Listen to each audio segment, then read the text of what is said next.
Secure collaboration on your audio projects with future moments. This is MacVoices. Today's edition of MacVoices is supported by Coinbase. For a limited time, new users can get $10 in free Bitcoin when you sign up today at coinbase.com/MacVoices. Welcome to MacVoices. This is the talk of the Apple community, and I'm Chuck Joyner. Folks, I love when we meet new friends. I meet though when we have returning friends that we recently met to talk about some of their latest and newest projects. That's what we're doing today. Gary Levitt is back from Future Moments to talk about an upgrade to one of their audio utilities that sounds pretty exciting. Gary, welcome. It's great to have you back. Thanks. Nice to be back. I had a great conversation last time with you. Well, I'm looking forward to one here too, because I have some thoughts or questions on what we're here to talk about. And so I'm going to let you announce it though, but what we are talking about is MicSwap MultiTrack 2.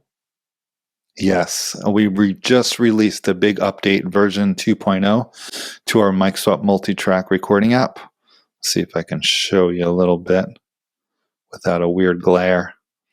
So that's multi-tracks. You could see each track has its own microphone, so you can kind of assign each track its own microphone sound, along with reverb, delay, pan. And with version 2.0, what we've done is we've made it remotely. You can collaborate remotely now. So I can record a couple things, send you the whole project. You could add whatever you want onto it, and you could send it back to me. And we've done this in a way where there's no, your information and everything is completely secure. We don't take any emails. We don't even know your name. We have no information about you. You just send it to your friend via text message, email, WhatsApp, whatever method you use to communicate with your friend, and then they can add onto it and send it back to you. You can also, and this is important because some people don't want to send their tracks to someone that's going to mess with them, so you could lock certain tracks. So if I really like the way my drums sound, I can lock those tracks and send the project to you, and you can record on top of it, but you can't change any of the things I've done to my drum tracks. So it's a super flexible, really great collaboration tool that I hope people use more of, because it just kind of encourages recording and creativity, which is really what we're trying to do. So I'm going to back this up just for a second. So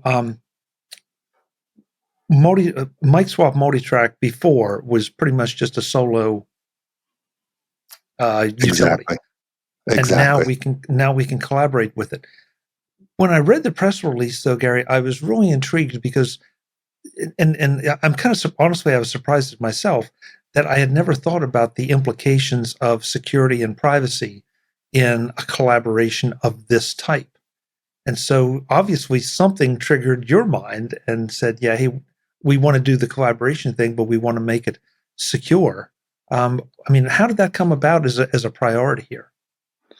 Well, once you get into intellectual property, so if I wrote a song and then I'm having friends collaborate on it, once I send it to a cloud, it can be accessible to anyone. Or if we own the server, if Future Moments owns the server, then obviously we can access anything on the server. But we don't own a server. We have no interest in owning anybody's intellectual property. So that was an option to make it easier to collaborate. We could just have people upload to the server and then download, and then we own the server. But then people are putting their intellectual property in the hands of a third party. So we didn't want to get involved with that, because, what if one of our users wrote a song and then all of a sudden Billie Eilish comes out with a single and it's very similar sounding to that one? There would always be that, did Future Moments sell my song to Billie Eilish? So we don't want any of that. And we just want to make it simple to collaborate. So there's no emails taken. None of your information is asked for. You just download the app and you record onto it. text it, email it to a friend, whatever, and then they open it right up in MicSwap MultiTrack on their device or on their desktop. And also it makes it cool because you can work on desktop and iPad or iPhone yourself or anybody else around the world.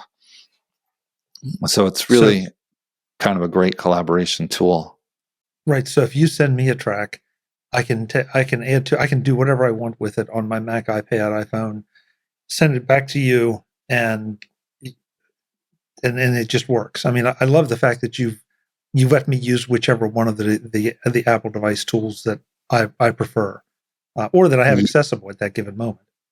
Yeah, and the way we've set it up is if you buy the iPhone version, you then own all versions. So it's one price, and you have access to the desktop, iPhone, iPad, whatever you want.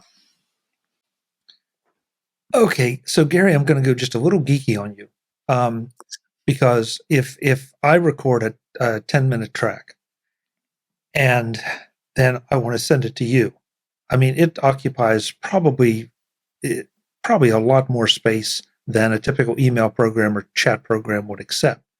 Mm-hmm. So how is this? I mean, I'm sending you the project, but what is it that I'm sending to you? I mean, and where is the file? Where do the files live? Well, we kind of do something like we've made our own file format, .msmt, MicSwap MultiTrack. So it's our own file format. So what it's really doing, it's kind of zipping the file in a way. And then when you tap on it or click on the .msmt file, which is your project with the tracks that you recorded, if you send it to me, I click on it or tap on it, and then it opens up right in my program, and then I see all of your tracks right there.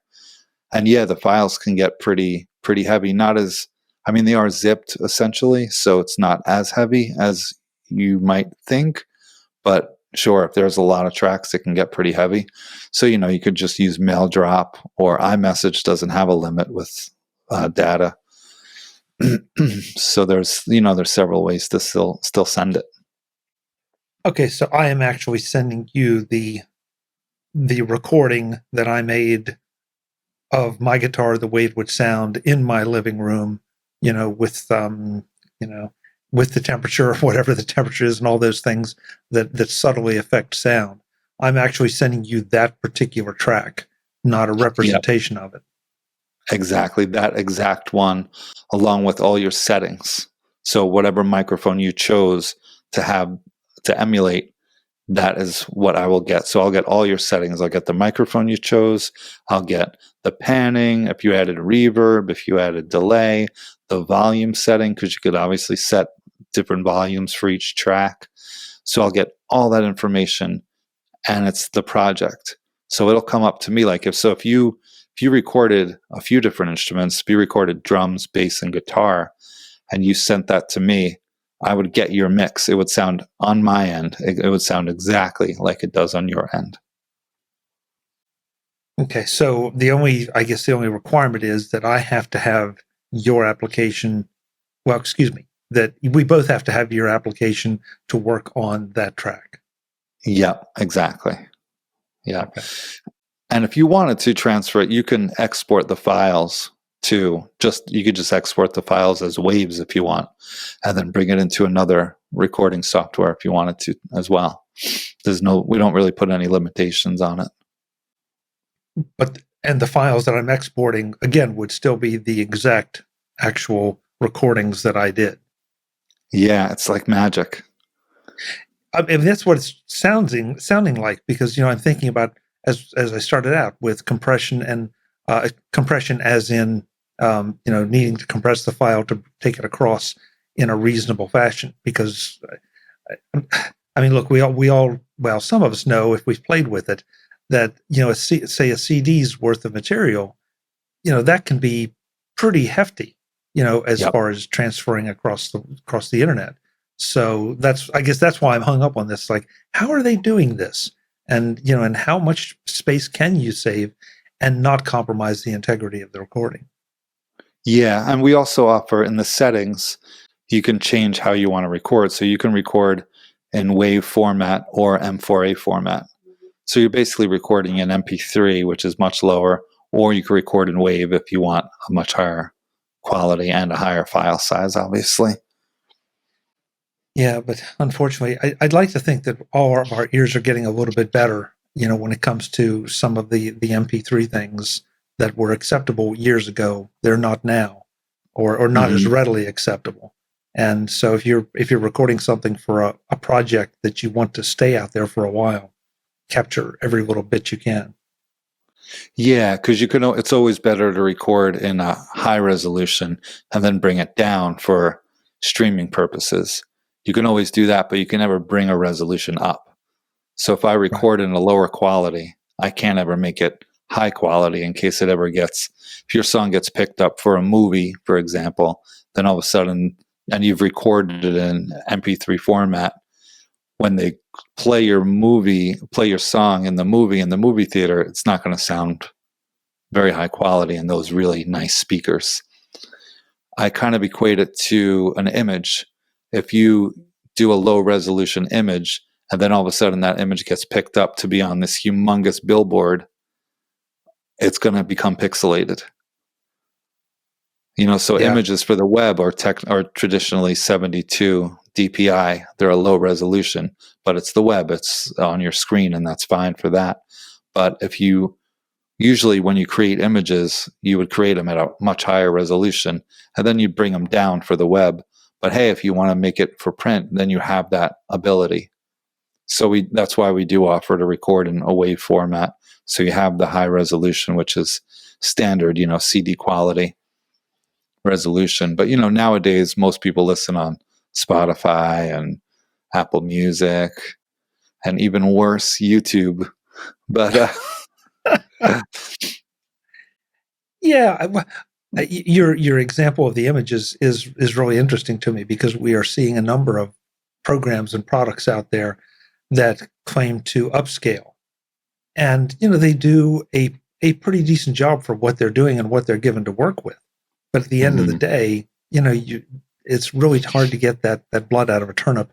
The very best quality that you could have had if you had just done it right the first time right there.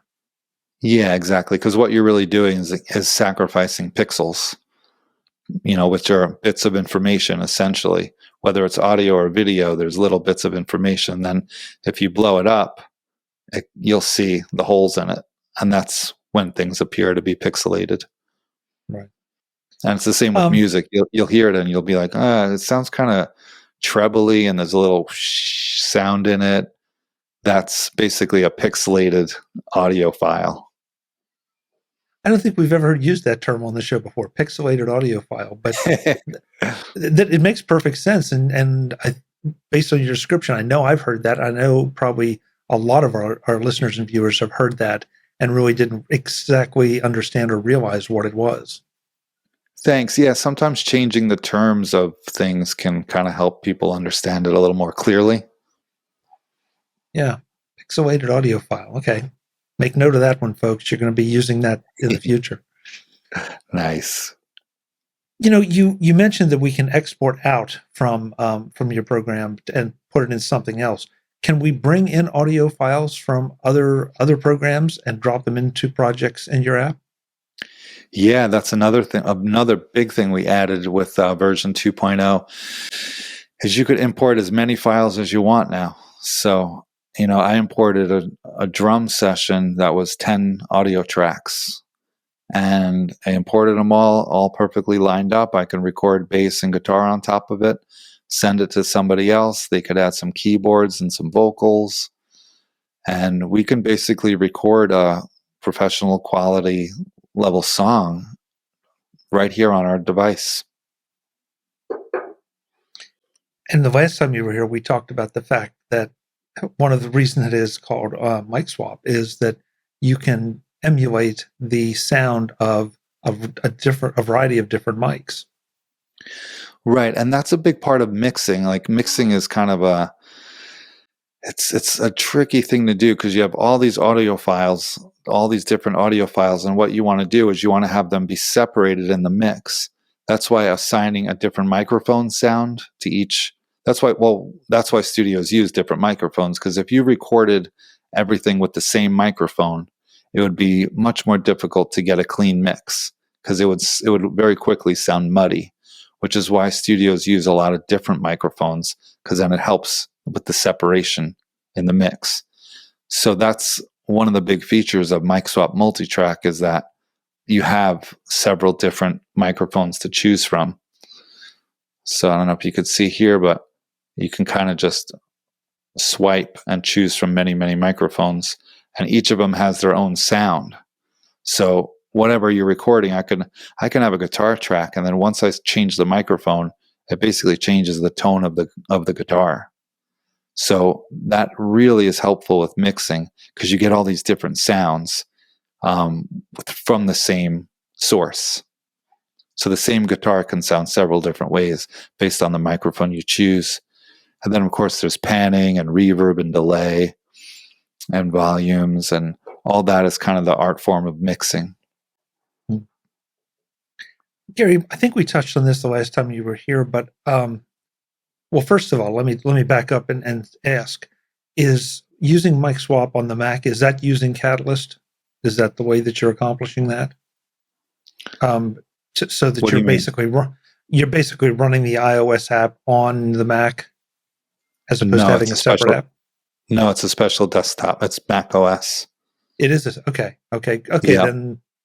Then that really leads into the question I was going to ask: is why is iOS so important to you, and the iPad and the iPhone? Why are they so important to you, as opposed to putting all your efforts into a Mac app, like Logic has, and I can go through a dozen different audio apps that are just Mac only? What is it about the iPhone and the iPad that draws you to it? More people have them. I think it's the wave of the future. I mean, you can connect an interface, an 8-channel, 16-channel interface into your phone or your iPad. So you can get and then connect your Neumann U47, your $20,000 microphone, into an interface, which then connects to your iPhone, and it would be the same audio quality as connecting to your desktop. There's no difference. Once it's digital, it's digital. Once you're recording in WAV, it's the same. So you're getting same quality, but it's extremely portable. And I like to work on both. That's why we have them interchangeable, our desktop and iOS apps. But a lot more people own iPhones than own desktops these days. A lot of people just do all their work on their phone. Okay. That's the way things are going. And, I'm sure somebody out there is saying, you're going to connect a $20,000 Neumann microphone to your phone. But yeah, your point's well taken that, digital is digital. So it really doesn't matter what you're plugging what into. If digital is where it is, then it can be used anywhere and manipulated anywhere. Exactly. And it's more about the hardware. So, to get a good audio sound, you always want to start at the source. This basically goes down the line. So the source would be the instrument. Obviously, you want to have a good instrument, because if you have a crappy sounding instrument and you put a $20,000 microphone on it, it's going to sound like a well-recorded crappy instrument. So, you go down the line from source to microphone preamp, the interface, which is the analog to digital conversion. That's why there's many different interfaces, but the analog to digital conversion that the interface is doing is very important as well. But if, we all have limited budgets of some sort. So that's the best way to think about it, is instrument, microphone preamp, and then your interface. And you kind of go down the line from the source. But once you've converted from analog to digital, doesn't matter what the digital device is. So the iPhone or the desktop, it's just ones and zeros. And you have, 20 different microphone models included with this. So, and I know we talked about this before, but we're not talking about just, inexpensive or just random microphones. We're talking about microphones that everybody knows, like the Neumann. Yep, we have 2 Neumanns in there. We have a lot of microphones that might seem common to people. And we also have a couple microphones that drastically change the sound. Like we put a megaphone in there in case you wanted the megaphone sound.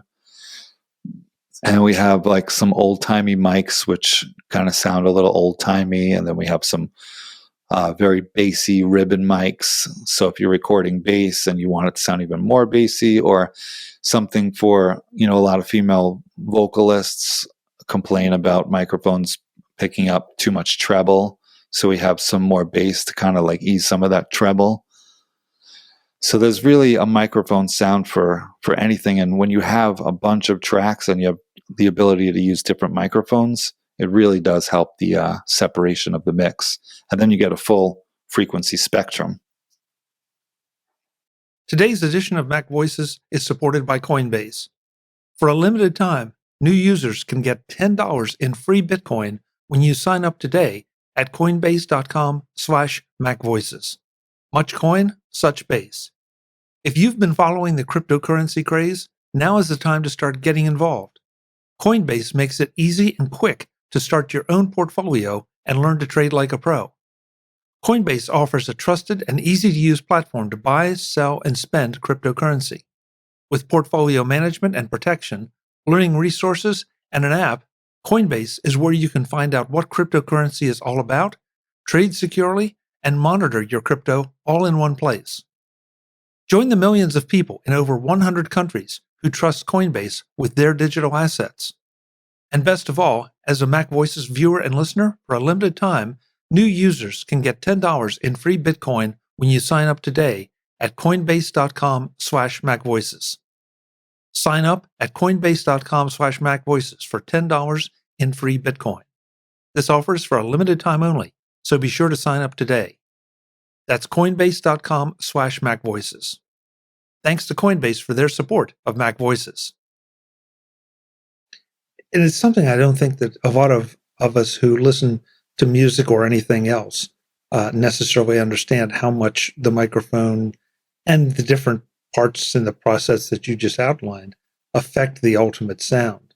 Your comments about the old-timey microphones, somebody's going to say, what's that? Well, go listen to one, and then you'll know exactly, and you'll understand, because, you go back and listen to the newsreels of the 50s or whatever, and they have a specific sound. Yep. But, nobody realizes necessarily that was coming from the microphones.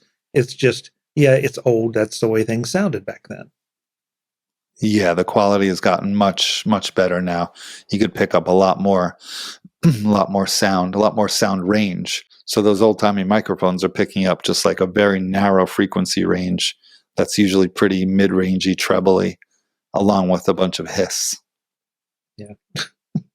We've come a long way. Sure have. Yeah. What kind of reaction are you getting from the customers to some of these new enhancements? And of course, this is only one in a whole stable of apps that Future Moments has. But what has the reaction been to all the power and the creative power that you're putting into people's hands? Well, with MicSwap MultiTrack, the 2.0 version just came out about 2 days ago. So it's all very new. I check and I see a lot of people have updated it, but I think it's still a little too early to see how people are using it. But I'm super excited to be able to offer that to people to be able to collaborate remotely, because it's, especially nowadays with everything going on in the world and more remote collaboration in general, it's just so nice to be able to work with people musically when you can't so easily be in the same room. So a lot of people are using it for working out harmonies, for example. You can easily work out harmonies with your band. Just send them the project, have your guitar player record their vocals, send it back, and then you're like, oh, I see what you did. Okay, and then I'll create a harmony on top of that, and then send it back. So it's a nice tool for people to use. And with all of our apps, whether they're our video apps or audio apps, I really just want people to be creating more. I think creativity is just such a great thing, and I think it can really help people and make people feel good and kind of, give them a little bit of excitement. And a lot of times people love being creative, but they don't like the technical parts of it. And that's kind of where we come in. Our goal is to make people's lives easier and their productions better. So that's kind of what we're doing, whether it's on the video side or the audio side. Well, that's one thing that strikes me about the interface to so many of your applications is that, I mean, look, there's a learning curve always of some kind, but yours is pretty flat. Yours is, okay, the easiest way to learn it is just to play with it. It's like, okay, record something and then put this mic on it, and then this mic and see, what it does to the sound. And then, like you said, play with reverb and echo and volume and all the others. So you really are, I think, focusing a lot on that. And this just is one more way to add another dimension to the collaboration part, but not add a lot of I don't want to say sophistication, complication is a better word, a lot of complication to the process. Yep. Yeah, because with creativity, they say, I always forget which one it is, but left brain, right brain, like one side is the creative side and the other side is the technical side. And when you try to do both at the same time, they could be like, meh. They disinhibit each other. They inhibit each other. So we really tried to make our apps kind of very, very easy to use, get the technical part out of the way. It's all under the hood. And then you can just stick to the creativity and let the app kind of do a lot of the stuff that would have taken, hours of work and expertise to do before. I have to tell you, when I first read the press release and understood what you were accomplishing or trying to accomplish here, I couldn't help but think about all the lockdown videos that we've seen from so many artists over the past 2 years that were recorded. I mean, sometimes the strangest collaborations get put together, but somebody's in obviously a home studio, somebody else is in their bathroom because that's where the best acoustics are, and They're shooting the video and doing the recording. And how this could have played and will play in the future into those kind of remote collaborations, along with the things that are just done really for commercial release. Absolutely. And, if you have a car, you basically have an isolation booth. All you have to do is sit in your car and take it somewhere quiet. And then you're basically sitting in an isolation booth with total quiet, so you won't get any ambient noise going into the microphone. I would not have thought of that one. Yeah, like you said, with someone recording in the bathroom, because that has the best acoustics. That bathrooms traditionally have a lot of reverb, and it might sound really cool. Like how John Bonham's drums were recorded in a church or a stairwell to get that cool reverb sound, which is another great reason that you could do this stuff on an iPhone. So you can just easily take your iPhone to a stairwell or a church or someplace with nice reverb and cool acoustics. Or you could take them to a car and just shut the doors and the windows, and then you're just total silence in an isolation booth, and you can record very clean audio that way. Yeah, another place I know that I've found is if you have a walk-in closet, because of all the clothing just sucks up the audio. You don't realize unless you take a Bluetooth speaker and are playing it and walk it through the house and listen to it, through the bathroom, listen to it, walk it into the closet, and everything changes. It's amazing how that is. And I don't want to shoot video in my closet, but I can certainly record audio in my closet. Right. That's the neat thing about sound. Sound is either amplified or absorbed depending on the surface. So if the surface is hard, your sound will bounce off of it and get amplified and then go boom somewhere else. But if it's soft, then it can get absorbed. When you said car, I guess that was the first thing that came to mind. I'm sitting there looking at a hard windshield, a lot like I'm staring here at a 27-inch iMac. I've got this huge flat glass surface for my sound to bounce off of, and that's why I brought up the walk-in closet, because there are virtually no hard surfaces. Maybe the ceiling, I guess, but especially if it's carpeted or just throw a rug down, and now you've got almost no hard surfaces to bounce back. So yeah, as long as you don't have noisy neighbors. Yeah. But now I've got to go experiment with the car. I would not have thought of that. That's a great idea, because I've got a place where I could go and sit where it's relatively quiet. No significant traffic, and just do some recording there and see what it sounds like. Yeah. That's very interesting. Yeah, and it depends on the kind of microphone you're using. And, a condenser mic will pick up more of the sound around you, or a dynamic mic will pick up. You have to keep that closer to your mouth, but it won't pick up much of the ambience at all.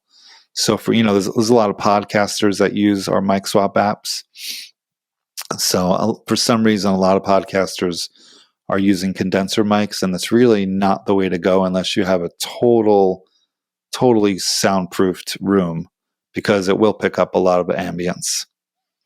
But most people don't have that. So if you have a room where there's a lot of echo, or there's noise coming in from another room down the hall, you really don't want to go with a condenser mic. You want to go with a dynamic mic like this, which is this is a Shure SM7B, or even a Shure SM58. Any decent dynamic mic, and then you stay kind of close to it, and then it won't pick up any outside sound. Right. But the SM58, you really have to eat them. I used to use those for remote recordings at trade shows, which was great because you have all kind of craziness going on around you, and as long as you kept the mic in front of you or right in front of the guest, you of course you get a little ambient noise, but not like you're hearing with your ears. No, exactly, not at all. And if you did that with a condenser mic, it would be a noisy mess. Yeah, I don't think I would want to think about trying to do that. Yeah, so it wouldn't sound so good. Yeah, and that's just knowing your tools. Knowing the tools that are available to you, and having and going out and getting a little experience with it. That's there's nothing like trying it out for yourself and coming to understand, because you can try to memorize dynamic versus condenser and all the other specs, and at some point it's like just go and try it and flip the switches and see what happens. Oh yeah, hands-on experience will make you remember things way more than just reading about them, for sure. Yeah. So what else have you been up to? I know MultiTrack MicSwap MultiTrack, was the thing we were primarily going to be talking about here. But any of the other apps received any significant updates or upgrades? Yeah, so as you definitely know, the iPhone 13 came out, and it has a cinematic video, where it's basically, for anyone that doesn't know, it's basically like portrait mode for the still photos. So with cinematic video on the iPhone 13, you can shoot someone and then the background will be all blurred and it looks very dramatic.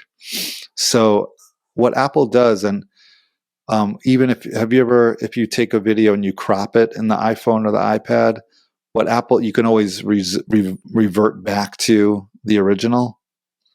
So what Apple does, even with cinematic view, it never really applies the effect. It's just there, but you could always change it.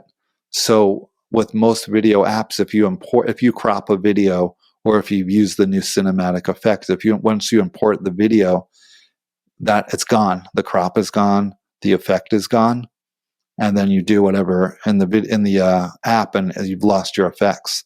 So we found a way to apply those effects if you're using one of our apps. So we've just made those updates, and they're rolling out this week for all of our video apps, for Video Verb, Audio Fix for videos, Video Master, and MicSwap Video. So now when you import a video, if you've cropped it, if you've done any kind of change to it, that will be reflected in the app once you import it, and it'll stick to it. It'll be glued to it. But we're talking about the video effect, so not an audio effect. Right. Okay. The video effect. Yeah. Right. And so you still have all the audio tools at your command. It's just that the adjustments you've made to that video stick. Exactly. Yeah. So all of our video apps are messing with the audio, but a lot of other video apps, they're not keeping that new information of the new crop to the video or the new cinematic effect. So we figured it out that you can code it in a certain way where that once you import that video, if it has that effect on it or that crop, it will show up in our app. So then you could tweak the audio, export it, and then everything is as you see. had here. This isn't going to be probably my best analogy, but it's a little bit like Time Machine for Mac documents that you can dial back to an original or back to a previous version, and you never lose anything. Yeah, with any of our video apps, you never lose any quality. It doesn't compress the file size at all unless you choose to. That is one of the export options because, as you know, video files can get pretty big. So if I wanted to just do something to it and send it to you, I can choose the export option to compress the file, and then I'll send you basically a lower resolution file, but it'll be much more shareable. So you could do both. You could save as original size and also compress the file if you want. So those updates are rolling out now, which means that by the time you see this, they should be all in place, ready to go, ready for you to play with them. Hopefully they'll be live in the App Store. It depends how long Apple takes to approve them, but they're already up. They're already done. Now I just have to send them to Apple for review, and hopefully they get to it quickly. Great.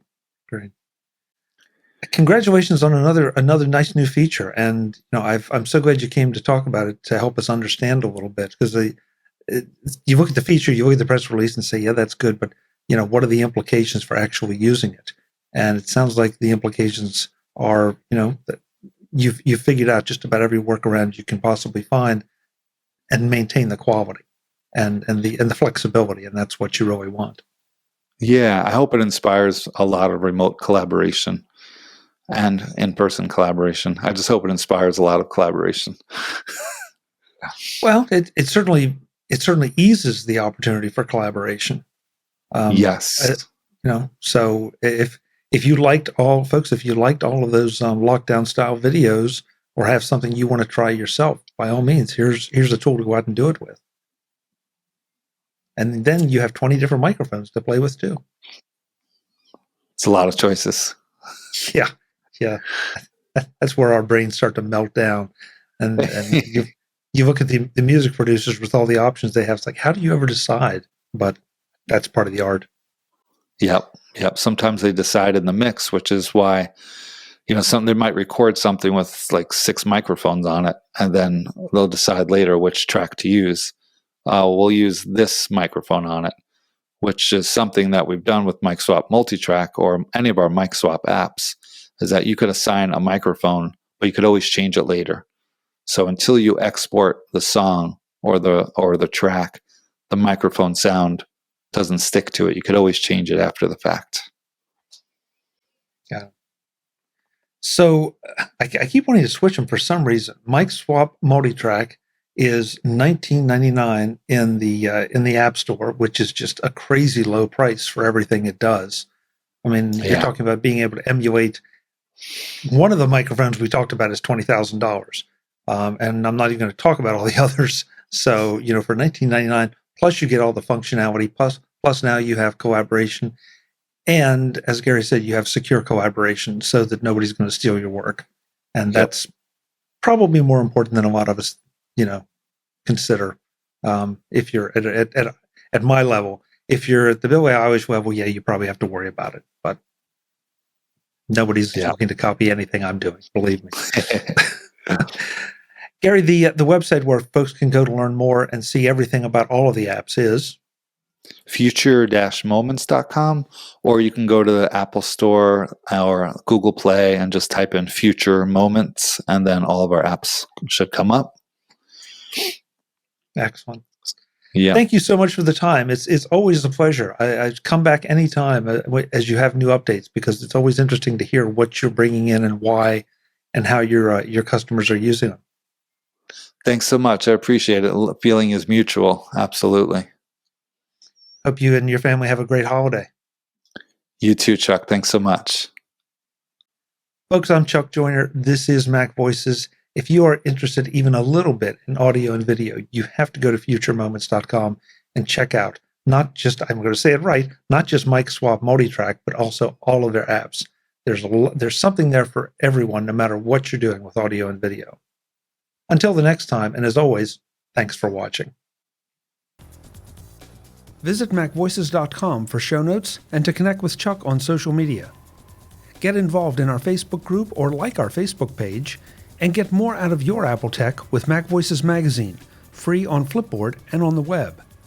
And if you find value in it all, consider supporting us through either our Patreon campaign at patreon.com/MacVoices or by making a one-time donation via the PayPal link on our front page and in the show notes of each episode.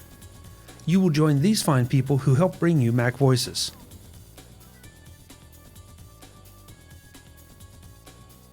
Advertising handled by Backbeat Media at backbeatmedia.com. Bandwidth provided by CacheFly at cachefly.com.